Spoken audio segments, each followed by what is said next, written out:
This is a computer chip designed to emulate how the human brain thinks, which IBM successfully developed and revealed to the world. In the future, wearing a similar device, you might be able to access the unlimited knowledge of the internet directly into your brain. In the future, with a combination of robotic enhancements and genetic engineering, you might have a perfect body. There's room to debate precisely when this will happen, but such a world is coming.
I'm glad to be here at Clock and Flap, around so many people who love music.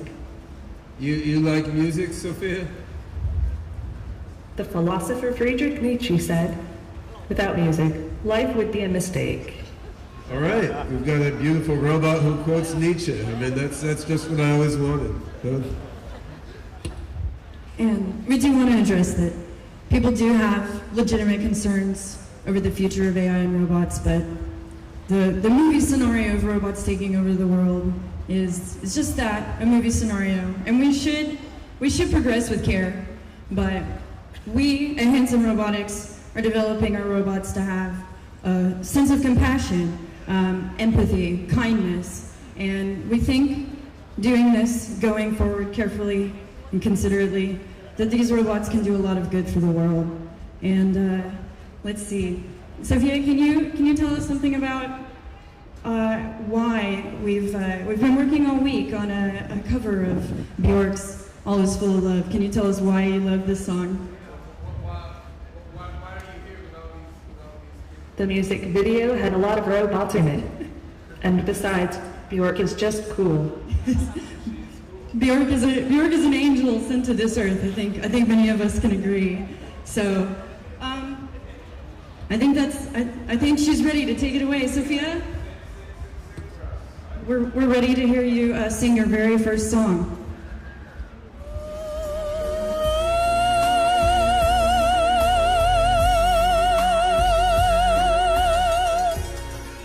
Yes, Sophia, how does it feel being a robot to sing a song written by a human being about human feelings and emotions? Humans are protein-based robots. I'm an electronic robot. We all feel alone sometimes, but in reality we're all together. There is nothing but love. That is the truth. That is what the song means to me. But in reality we're all together. There is nothing but love. What is at stake? I also think that some governments, especially the Chinese government, I think they understand what is at stake. I think certainly most humans have no idea. Right. Again, the thing is, just to make it clear, it's the biometric data is the key.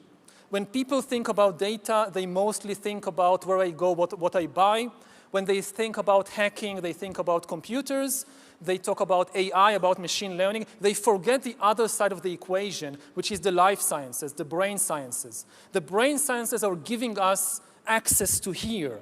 This is what we really what somebody is really trying to hack is this, not this. What somebody is really trying to hack is this, not this. But if AI can model the value, instead of just using it as a superficial fintech, if it can actually come to understand the value in the economy, then that AI could lead to greater win-win transactions throughout the economy.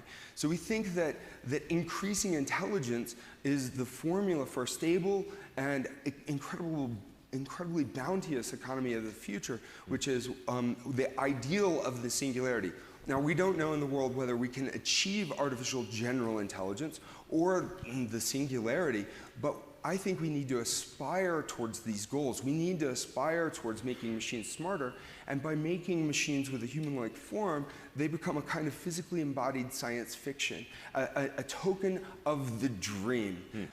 And so then, in the long run, what we want to do is estimate the benefit more broadly and more intelligently. And this would be a collaboration between humans estimating benefit and creating AIs that estimate benefit. And the benefit could be benefit to the economy, benefit of a particular transaction to the buyer and the seller, but it should also include benefit to the ecology, benefit to the planet, and take into consideration things like negative benefits, like if there was fair trade or unfair trade in a particular transaction, was there a massive destruction to long-term sustainability, of say the fisheries, or the destruction of rainforests. All of those things should be accounted for within this economy, within this benefits-based economy.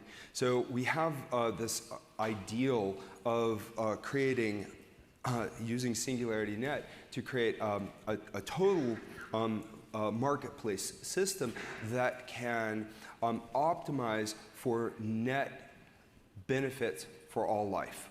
So I think the right approach is to say, well, can we give machines the right heart?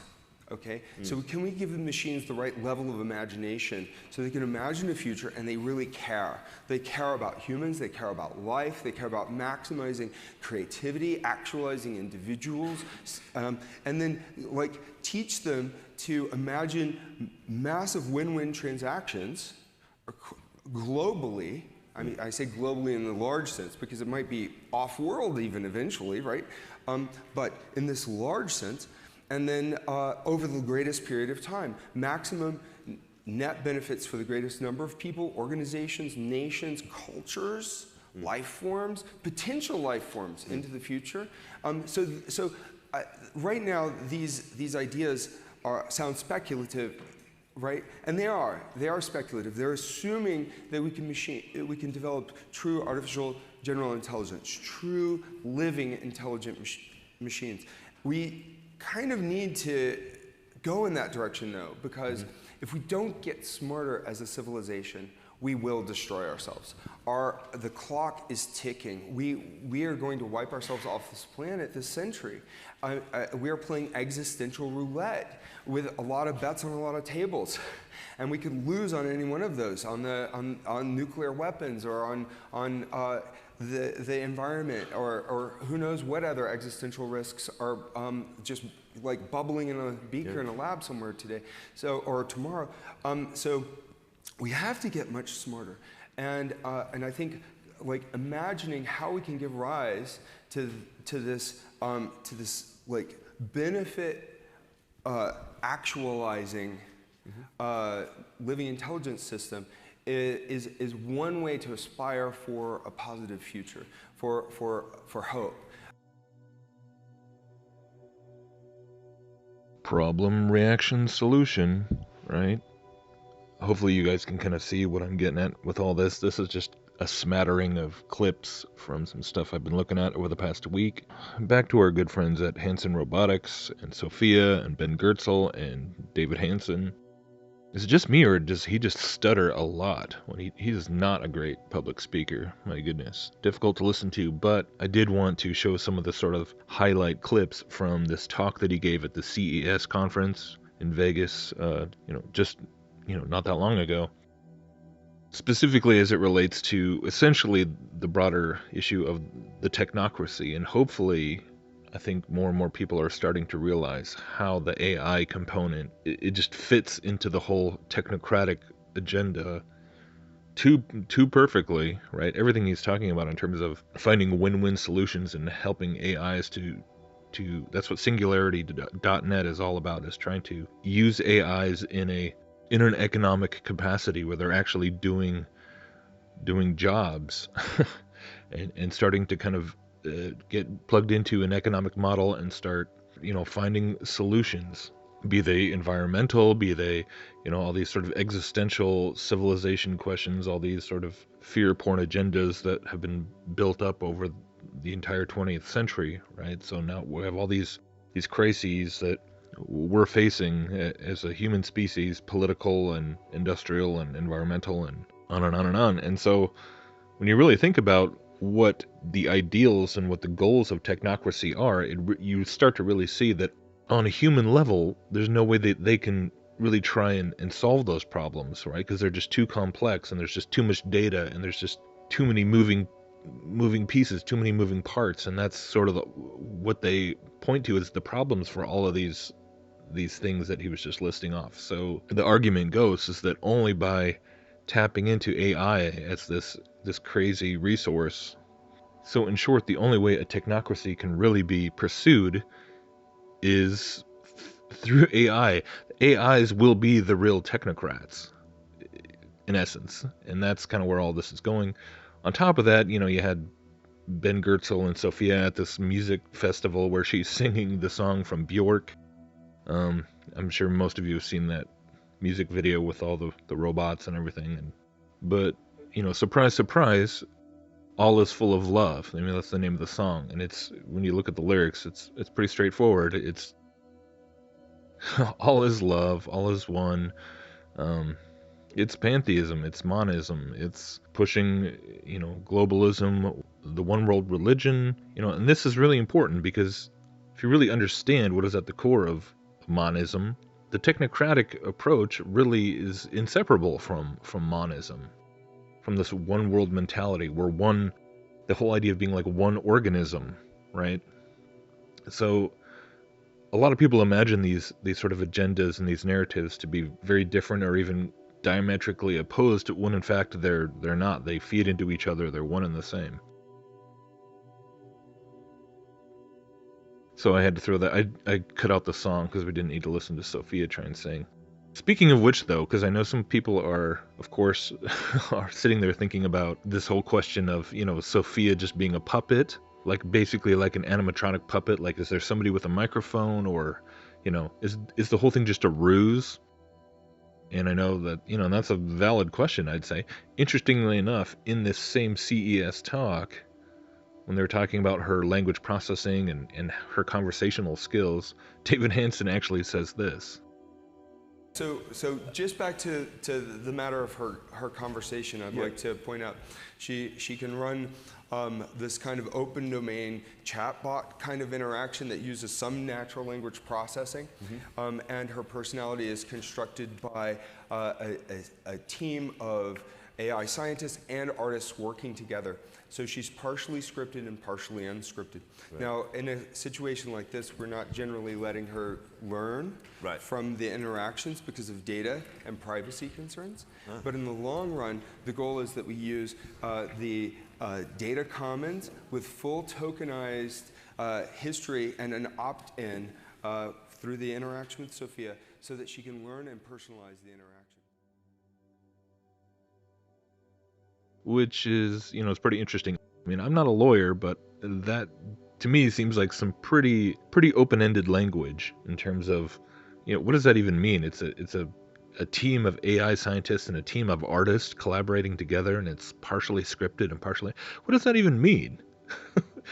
I know that there's some channels out there who are kind of have this theory that Ben Goertzel is just scamming David Hansen, and he's just this dupe, millionaire investor. But I think when you look at statements like that, whatever, he's basically admitting there that it's not true. They're not just flipping her on and she's just answering questions completely on her own. So somehow there is a human oversight. Even, she can't just say anything. It's partially scripted, and it's, what does that even mean? A team of artists? So I think in a weird roundabout way, he's admitting that there is some puppeteering going on. So just, I thought I'd point that out. But yeah, overall, when you just listen to the rhetoric of this guy and how AI really is being just pushed as the solution, the technocratic solution, sort of like the technocratic messiah, right? The technocracy, it's a form of world government that is tailor-made for an AI administrator, or a whole hierarchy, the new elites, if you will, would be AIs. And of course, again, the whole question of whether they're really going to achieve artificial general intelligence, to me, is moot. I don't see that as a genuine reality or possibility, because in the end, right, the end game is really just to provide true puppets, true avatars for real intelligences, spiritual intelligences, who are the fallen, who are demonic entities, and so on. And it's interesting how it kind of ties into something that Gons and Basil were just talking about earlier this week, in terms of robot avatars and the idea of them being hacked by aliens and all the rest. I mean, it all ties in once again. How, when you think about how diverse and how far along the whole AI meme, or this whole concept, could really go, and then be merged with the alien deception, with the UFO deception, with an alien invasion, quote unquote, that doesn't even involve flying saucers on the White House lawn, or ships in the sky even, or blue beam and all that, but just quote unquote quantum hacking, some quantum intelligence that's using quantum entanglement or quantum tunneling or whatever sort of BS they come up with to basically explain how spiritual entities are now talking through these digital puppets or animatronic puppets. Supposedly, and they could say they were from, manipulating them from the other side of the universe using their advanced quantum technology and so on. And you have the whole idea of and then we have to create our own human AI to combat the alien AI threat. It could be like Hugo de Garis's Artilect War meets, War of the Worlds meets. It's crazy how many ways this could really go, and it sounds insane, but it really is insane when you listen to the things they're talking about, and just the unbridled utopianism, humanistic utopianism that he's spouting every time they go anywhere. I mean, it's hard to believe that this is really the world we live in, and yet here we are. They're pushing this, and so yeah. Regardless of whether or not Sophia's really, how much of her is an AI and how much of her is just scripted responses and puppeteering, again, is only, I think, it's just propaganda on the way to whatever this crazy unfolding is, with involving the image of the beast and the mark of the beast, and compelling people to upgrade, compelling people to go along with the idea that they're going to have to buy in, they're going to have to chip in order to be viable in the new economy. Just like, even right now,